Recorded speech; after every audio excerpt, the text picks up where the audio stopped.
Nikola Popovski, ministri i punëve të jashtme në largim, deklaroi se ai do të mbetet si deputet në kuvent. Ai demantoi të gjitha zërat se në të ardhmen ai do të marrë vendin e Nikola Gruevskit në krye të VMRO-DPMNE-s.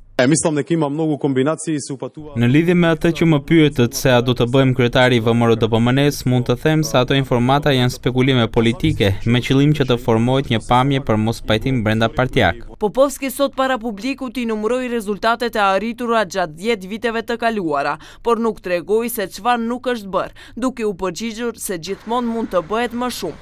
Popovski nuk pajtohet me konstatimin se Maqedonia ka bërë hapa prapa në rrugën e Bashkimit Evropian. Ai tha se nuk është e rëndësishme ajo se çfarë mendon një pjesë e politikanëve, por është e rëndësishme ajo se si ndjehen qytetarët. Sipas Popovskit, Maqedonia gjatë periudhës së kaluar ka përparuar shumë.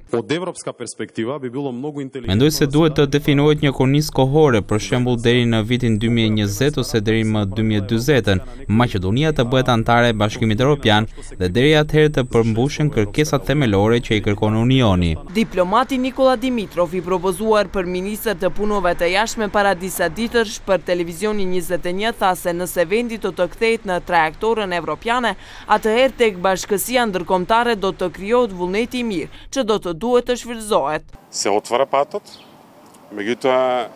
Po hapet rruga, por edhe më tutje është përpjet dhe do të duhet të shtyjmë të gjithë së bashku që të mund të ngjitemi në majë të Kodrës ose të Malit, por mendoj se kemi struktura në Maqedoni të cilat edhe më tutje po shtyjnë në drejtim të kundërt. Qeveria e re premton kompenzim të së humbërës në proceset eurointegruese si dhe kthimin e shtetit të së drejtës. Maqedonia 8 vite me radhë merr rekomandimin për fillimin e bisedimeve për anëtarësimin në Bashkimin Evropian, prej të cilave 6 herë me radhë gjatë mandatit të Nikola Popovskit. Në 3 vitet e fundit Bashkimi Evropian kishte kritika të ashpra ndaj Maqedonisë, ndërsa 2 rekomandimet e fundit ishin për zgjidhjen e krizës politike dhe organizimin e zgjedhjeve të drejta dhe kredibile. Në vitin 2008 Maqedonia mori rekomandim me kusht për të zgjidhur çështjen me emrin me Greqinë.